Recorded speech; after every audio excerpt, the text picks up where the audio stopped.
¿Cuántos de nosotros estamos conscientes de la necesidad que tenemos de la dirección de Dios en nuestras vidas? Hay muchas decisiones. ¿Cuántos están tomando decisiones? ¿Cuántos están orando por decisiones que tienen que tomar? ¿Cuántos se encuentran en situaciones que necesitan o requieren una intervención de Dios porque en nuestra fuerza no vemos que no es posible y que necesitamos que la mano de Dios intervenga? Yo necesito siempre eso, no sé usted. Entonces necesitamos en nuestra vida la dirección de Dios, y esa dirección está en su palabra. La dirección de Dios no está en un púlpito. La dirección de Dios reposa en la autoridad de la palabra de Dios. Amén. Pero tenemos estos espacios para poder compartir y poder recibir palabra de Dios. Así que, así como los niños salieron, ustedes los vieron contentos a sus clases, también la Biblia nos invita a nosotros a tener el corazón de un niño, expectante. Si nosotros llegamos aquí sin esa expectativa con la que un niño tiene, quizás escuchemos o simplemente oigamos versículos bíblicos y no necesariamente salgamos de aquí con lo que Dios incluso quería entregarnos, porque simplemente para nosotros de pronto esto se volvió monotonía o rutina, el tener que escuchar el mensaje de un pastor, un ministro o desde un púlpito. Pero si nosotros disponemos el corazón con expectativa de niños, yo estoy seguro que hay algo de Dios con lo que nosotros vamos a salir el día de hoy de aquí. Sabemos que la presencia de Dios camina con nosotros, amén, que siempre está con nosotros, pero hay un tesoro especial en su palabra preparado siempre para nosotros. Jesús hablaba del reino de los cielos como esa perla de gran valor. Yo creo que el Señor hoy nos trae una perla. ¿Cuántos dicen amén a eso? Amén. Ok. Este versículo de Gálatas 5:22 hasta el final de esa porción, en el verso 25-26,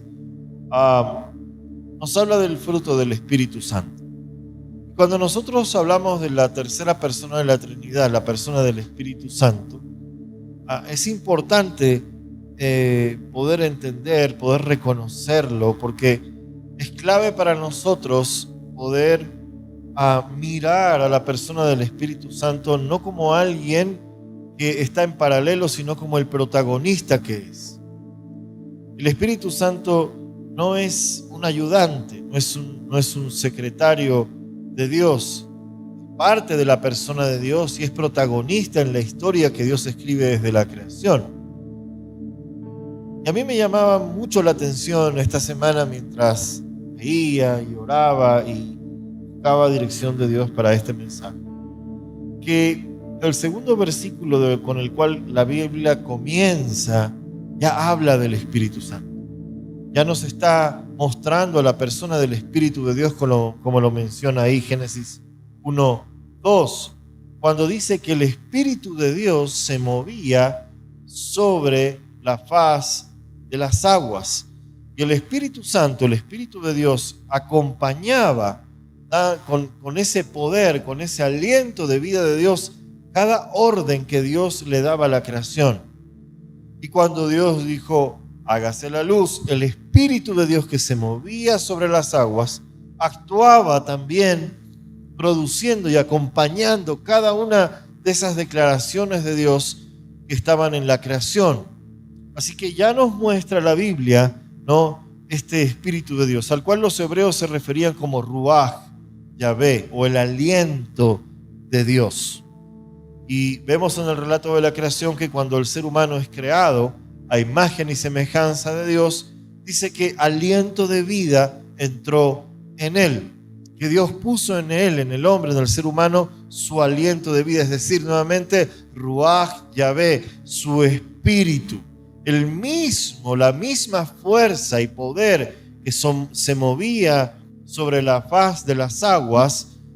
En el momento que decide Dios crear al ser humano y le da aliento de vida, ese mismo poder, en ese primer estado, entra en el ser humano y tiene y cobra aliento de vida.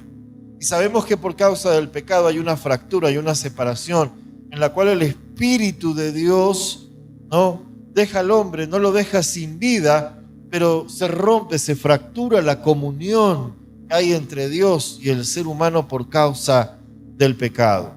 Pero el Espíritu Santo ha actuado desde la creación. Pablo en su carta a Timoteo, en la segunda carta de Timoteo, capítulo 3, el verso 16, nos dice que toda la Escritura ha sido inspirada. Y esa palabra ahí que habla de esa inspiración, dice, contiene su aliento.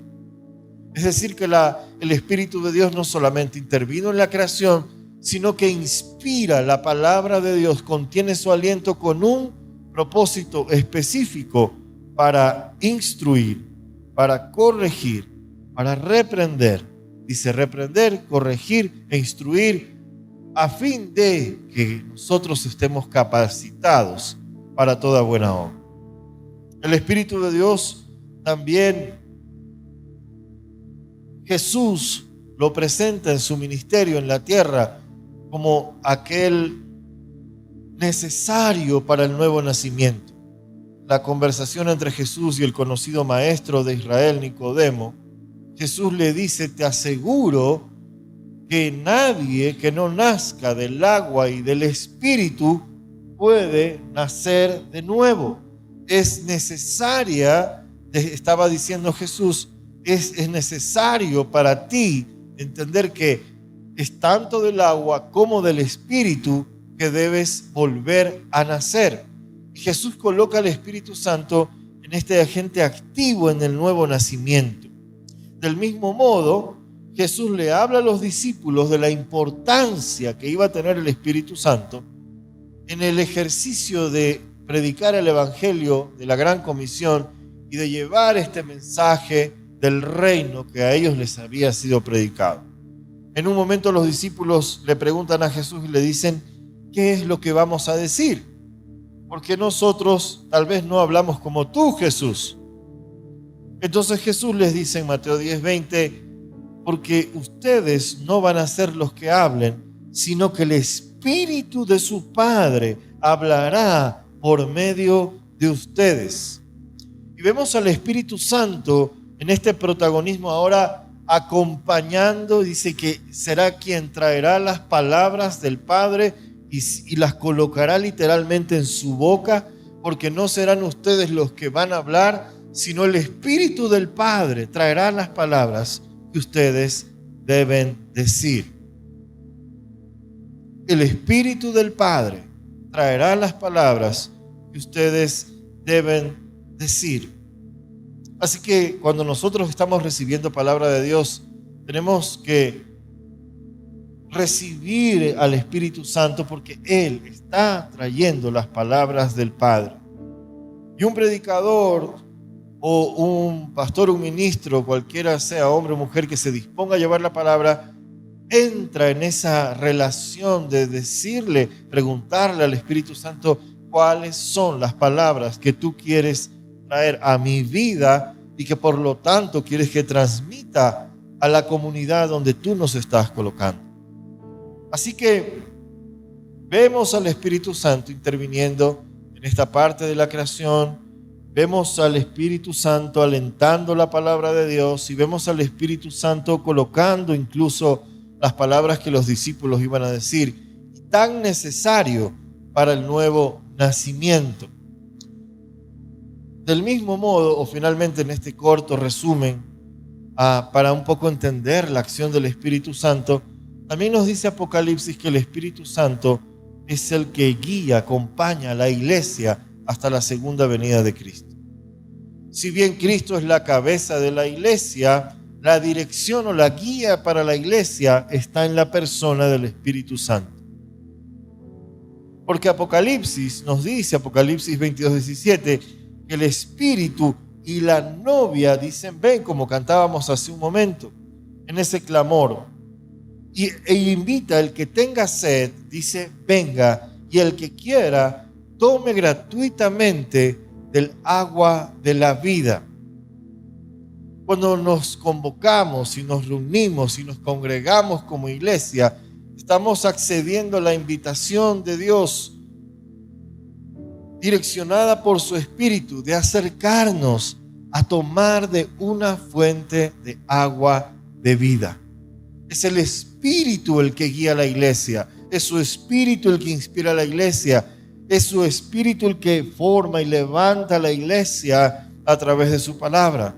Inclusive en el libro de los Hechos hay momentos en los cuales el Espíritu Santo habla y dice: apártenme a Pablo, ¿no?, y a Bernabé, porque los he escogido para una obra especial. Es decir, que incluso el Espíritu Santo interviene en quién va a colocar y para qué y con qué propósito.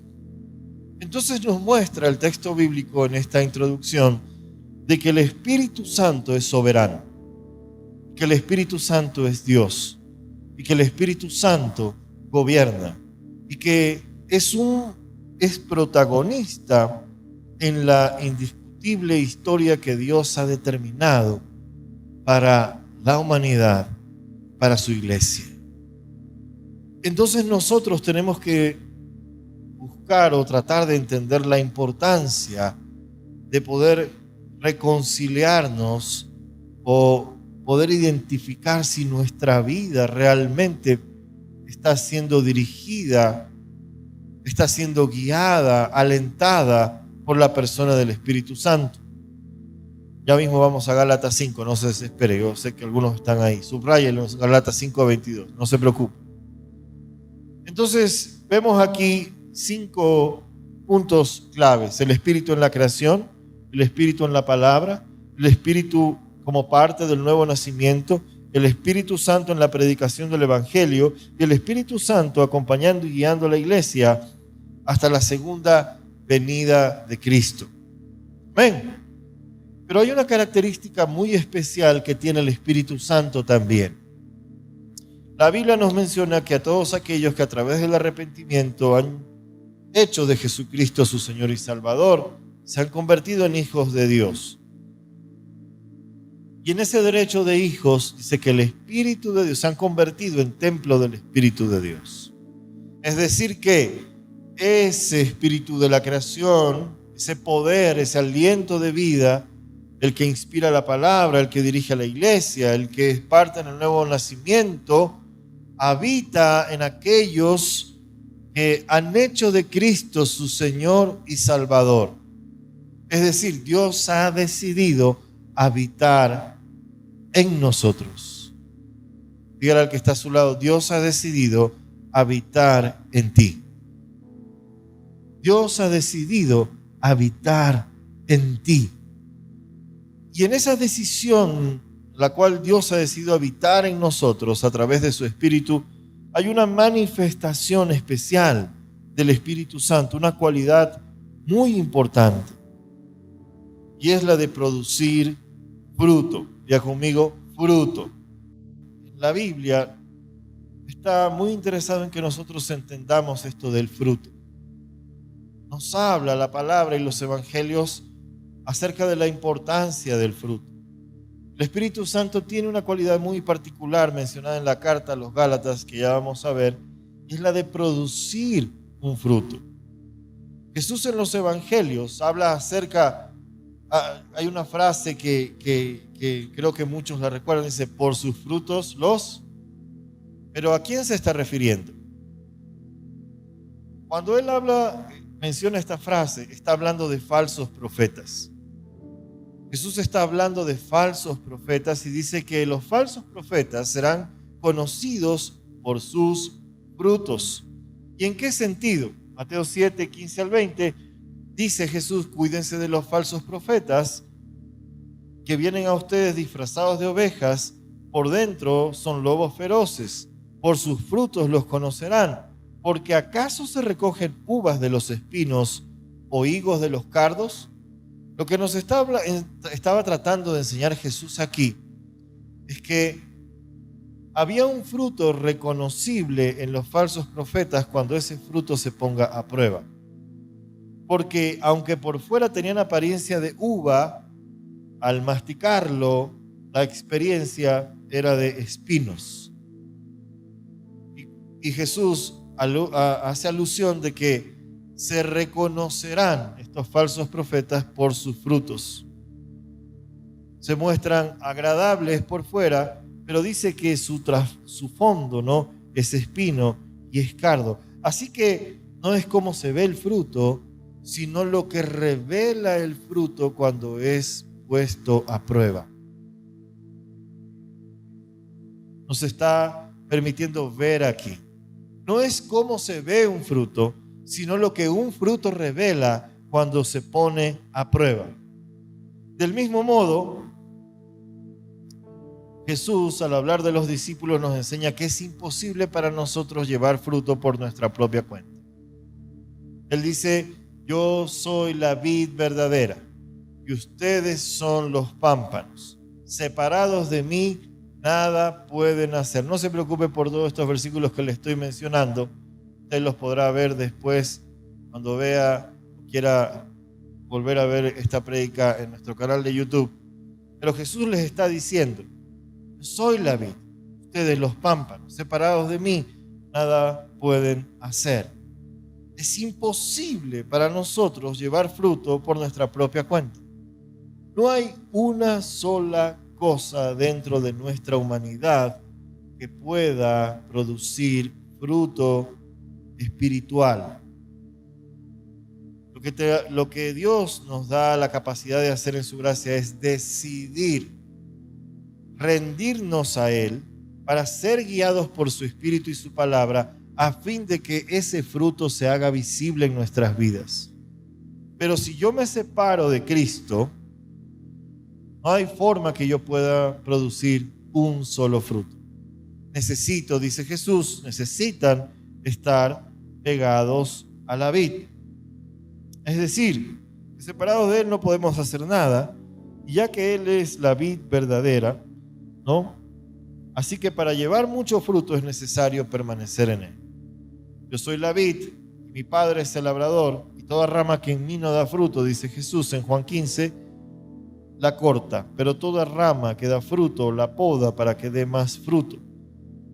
Ustedes ya están limpios por la palabra que les he comunicado, así que permanezcan en mí, yo permaneceré en ustedes. Y así como ninguna rama puede dar fruto por sí misma, sino que tiene que permanecer en la vid, ustedes tampoco podrán dar fruto si no permanecen en mí. Y luego Dios nos va a entregar esta revelación de cómo llegamos a experimentar este fruto. Pero de plano lo que nos está mostrando la Biblia es que el fruto no nos pertenece. Somos una rama que por la gracia y misericordia de Dios, si hemos decidido hacer de Él nuestro Señor, solamente pegados a Él, tiene la capacidad de mostrar un fruto que le sigue perteneciendo a Él. Es decir, no hay un solo momento en que nosotros tomemos propiedad sobre el fruto. En esto quiere decir que el fruto hablará si Él está en nosotros o no está en nosotros. El testimonio de que haya un fruto y que otros lo identifiquen hablará de que si Él está en nosotros o no está en nosotros, si nosotros estamos pegados a Él o hablamos de Él pero estamos separados de esa fuente, de esa vid. Así que el fruto es importante. Dígale al que está a su lado: mírelo. El fruto es importante. El fruto es importante porque el fruto es revelador. El fruto es revelador y trae consigo una clara señal de por quién está siendo guiada nuestra vida. El fruto trae una revelación de quién guía esa vida, qué es lo que alienta esa vida. Su visión, mis palabras, mis pensamientos, mis acciones, las consecuencias de mis acciones. Y cada cosa, ese fruto revela únicamente si Él está en mí o no, si Él está guiando mi vida o no la está guiando. Y si pudiéramos caer en la misma condición de los falsos profetas de los cuales Jesús habló: por los frutos los conocerán. Por los frutos nos conocerán. Entonces vaya a su versículo clave, Gálatas 5, 22 al 26. Y dice aquí, en cambio, el fruto del Espíritu es amor, alegría, paz, paciencia, amabilidad, bondad, fidelidad, humildad y dominio propio. No hay ley que condene estas cosas. Los que son de Cristo Jesús, que son de la vid, han crucificado la carne con sus pasiones y deseos. Si el Espíritu nos da vida, andemos guiados por el Espíritu y no dejemos que la vanidad nos lleve a provocarnos y a envidiarnos unos a otros. Generalmente o tradicionalmente, cuando nos acercamos a este pasaje bíblico, leemos algo que no está ahí. No sé si usted se ha dado cuenta. Leemos algo que no dice el texto. Cuando nos acercamos a este texto, casi siempre hablamos de los frutos del... Aquí todavía, los frutos del Espíritu, pero no es lo que está diciendo el texto. Dice, en cambio, el fruto del Espíritu. O otra versión dice, el fruto que el Espíritu produce. Quiere decir que no son es un fruto, pero que tiene distintas manifestaciones. Y esto, que parece un poco sin importancia o medio rebuscado, lo cambia todo. Porque cuando yo leo o veo algo que no está aquí y me enfoco en alcanzar los frutos, descuido el que produce los frutos. Porque lo que me está diciendo no es el resultado, no es tu enfoque necesariamente el producto final. Es necesaria la relación con Él para que Él sea el que traiga la manifestación de su fruto en ti. ¿Se entiende lo que estoy diciendo? Si yo me enfoco en y en alcanzar humildad, bondad, paciencia, amor, todo lo que está ahí, y me enfoco en esos como un neutro, pierdo a la persona, descuido ese enfoque de que es necesario tener una conexión, relación íntima con Él, que Él habite en mí, para que su fruto, el que Él produce, se manifieste en todas estas cosas. No puedo buscar lo que Él produce sin tenerlo a Él. No puedo enfocarme solamente en lo que Él produce si pierdo la mirada de Él. Pero es mucho más profundo de lo que parece este texto.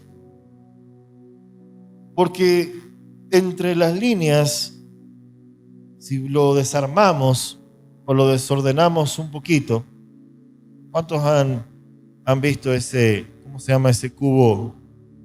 Rubik cubo.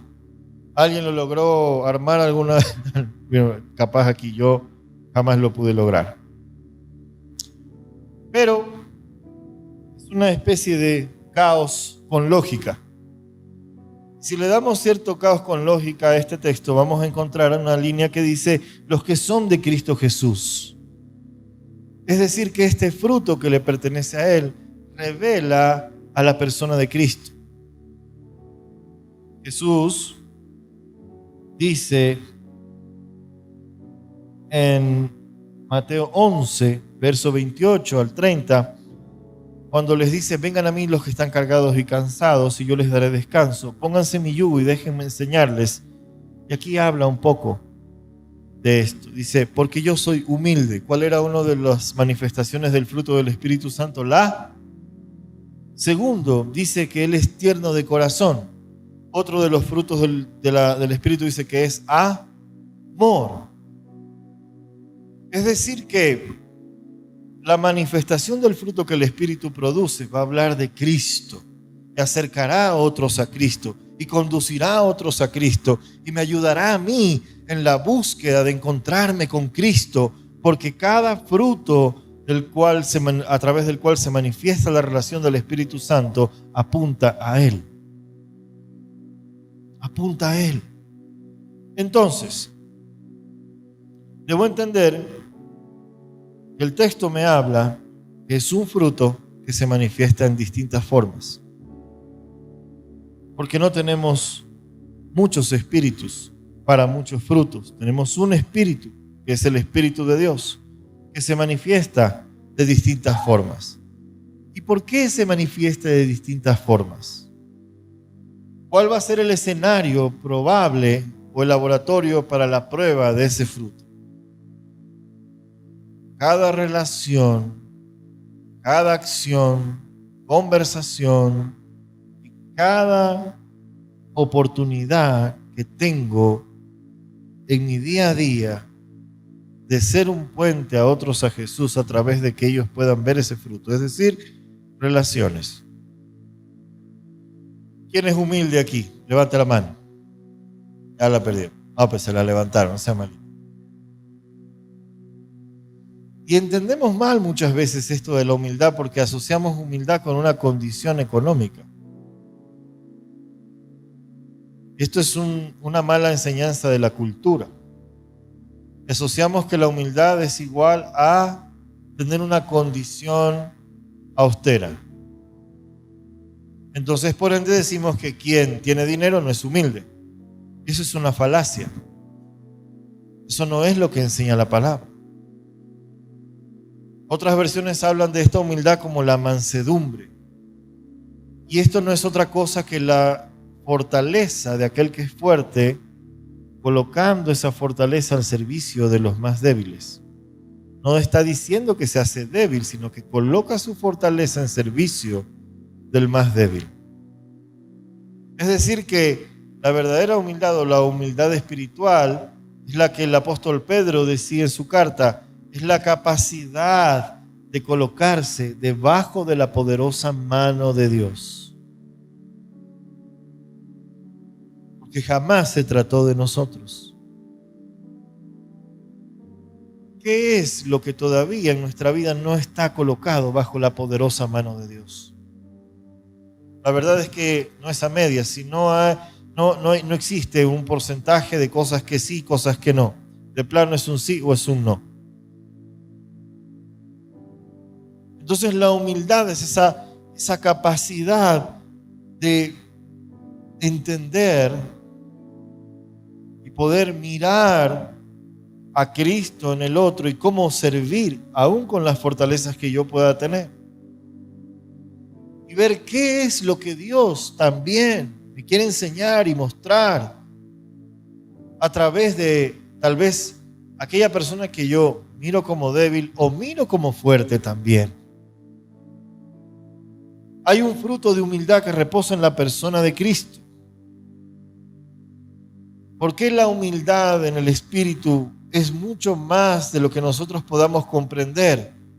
Porque si esto le pertenece a Dios, quiere decir que cada uno de esta manifestación del fruto está revestida de su santidad. No es simple humildad cultural, es una humildad revestida de su santidad, por lo tanto, no voy a alcanzar a entenderla ni comprenderla. Por cuanto su amor, como también está manifestado aquí, es un amor santo, es mucho más amor de lo que yo puedo pretender entender.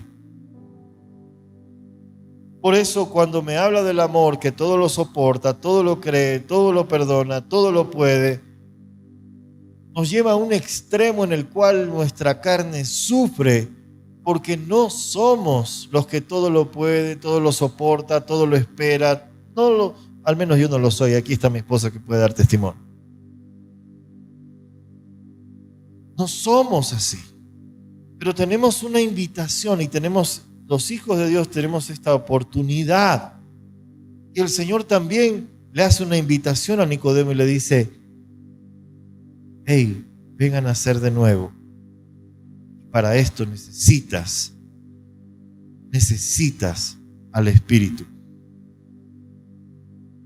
Podemos estar haciendo muchas cosas dentro de una iglesia sin el Espíritu.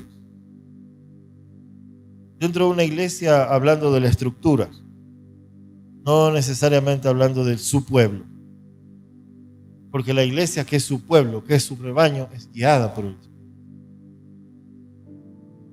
Entonces la exposición de este fruto y la manifestación de este fruto, o la revelación que trae este fruto, en una iglesia puede hablar de cuánto es guiada o cuán entristecido está el Espíritu en nuestras vidas o tal vez si ya no está. En la historia de Israel hay momentos donde Dios decidió levantar su mano de favor del pueblo de Israel. Porque en un momento en la historia, en la famosa guerra que tenían contra los filisteos, siempre estaban acostumbrados a llevar el arca del pacto. Y al tomar la presencia de Dios como un amuleto de guerra, un día Dios decidió levantar su mano. Y con todo y arca murieron 30,000 y encima se les llevaron el arca. Es decir, que la revelación del fruto traerá también el entendimiento de cuán entristecido está el Espíritu en nuestras vidas o en nuestras relaciones, o si Él lo está guiando, o tristemente si Él ya no está.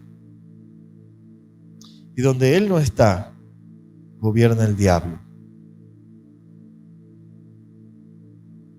Donde Él no está, gobierna el diablo. Entonces, estamos claros que es su fruto, no es mi fruto.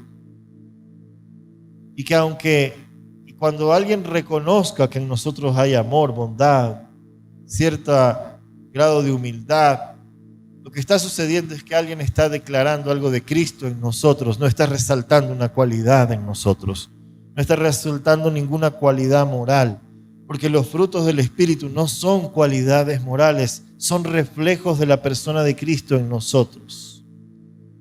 Por eso es tan importante el fruto. El fruto es del Espíritu, o mejor dicho, es lo que Él solamente puede producir. Así que nos está dejando ver el texto bíblico, ¿no? Que todo está en sus manos. Todo está en sus manos. La pregunta es, ¿qué tan dispuestos estamos a rendirnos a Él? ¿Qué tan dispuestos estamos a conectarnos a la vid? ¿Qué tan entendidos estamos en que la manifestación de lo que Él produce atrae a otros a Jesús? Así que no es algo que yo pueda alcanzar por mi cuenta. Y no son simples actitudes morales o conductas evangélicas, sino que hablan de la vida de Él en nosotros. Los frutos del Espíritu no son actitudes, son verdades por revelación. ¿Son o no son? ¿Son o no son? En Guayaquil hay un dicho popular que dice, ¿somos o no somos? Decimos los guayacos, ¿somos o no somos?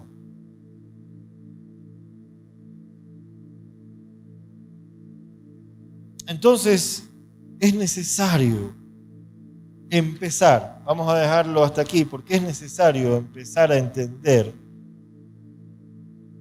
una cosa. Primero, número uno, ¿realmente he nacido de nuevo?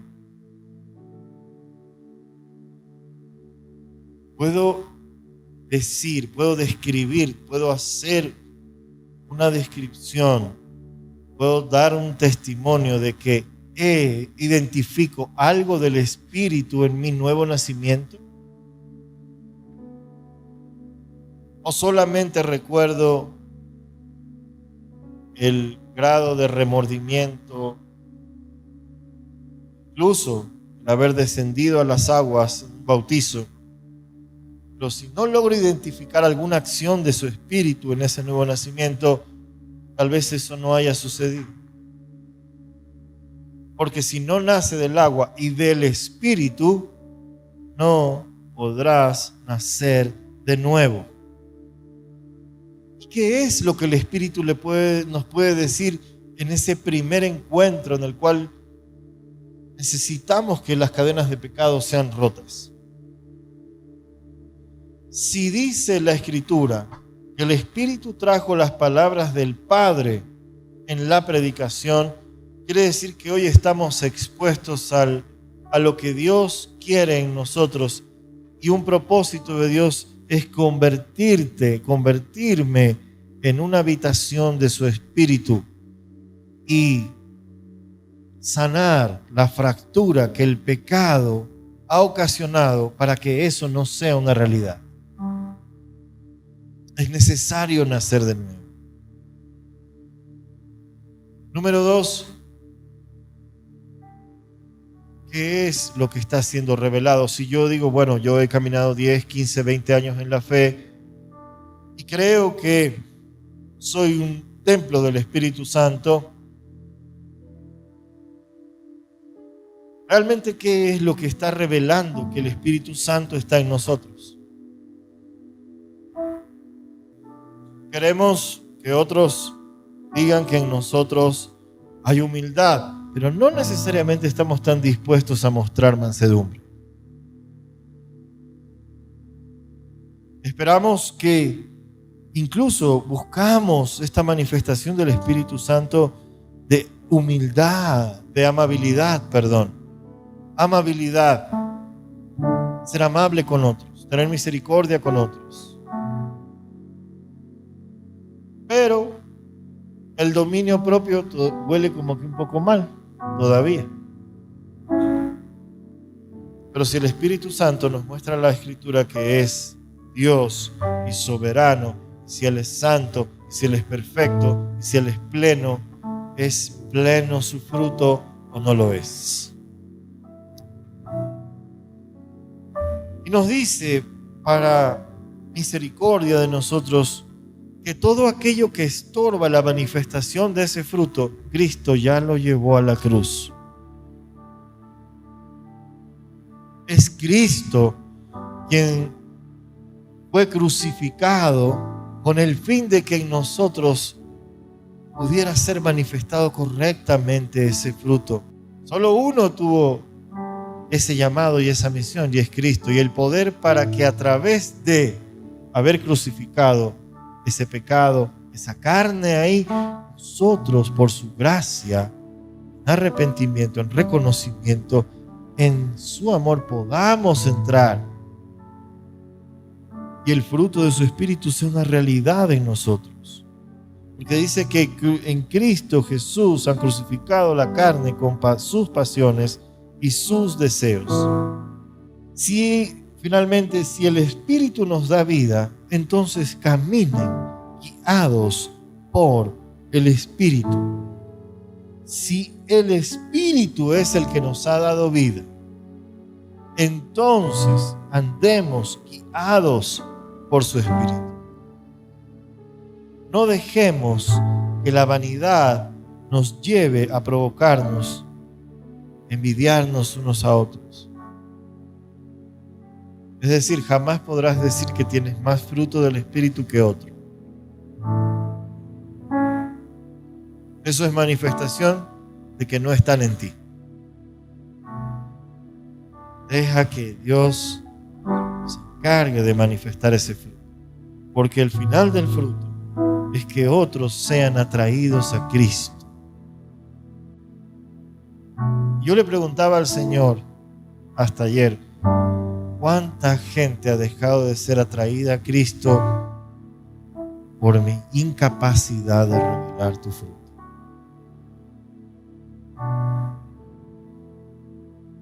¿Cuánta gente se ha tenido que perder un encuentro con Cristo por mi espiritualidad lisiada, de no poder manifestar correctamente tu fruto? Si usted es un creyente, un hijo de Dios, tiene que, creo yo, que tenemos que hacernos esta pregunta y responderla en el secreto. Tu Padre que ve en los secretos te recompensará. Pero Dios tiene la intención que seamos habitación de su Espíritu con el único fin de que ese fruto se manifieste y otros sean atraídos a Cristo. No a una religión, no a una denominación, a una categoría religiosa, espiritual, sino a una vida real, transformada, que ha dejado sus apegos, sus pasiones, sus deseos, que puede renunciar a aquello con el fin de que otros sean atraídos a esa libertad. Ven, ¿qué hay que reconciliar? ¿Qué hay que ajustar? ¿Qué tiene que ser renovado? ¿Qué tiene que ser transformado? No es nuestro fruto, es de Él. Es Él. Jamás nos perteneció. Será Él revelado a través de nosotros. Y esa revelación hablará de si Él está o no está en nosotros.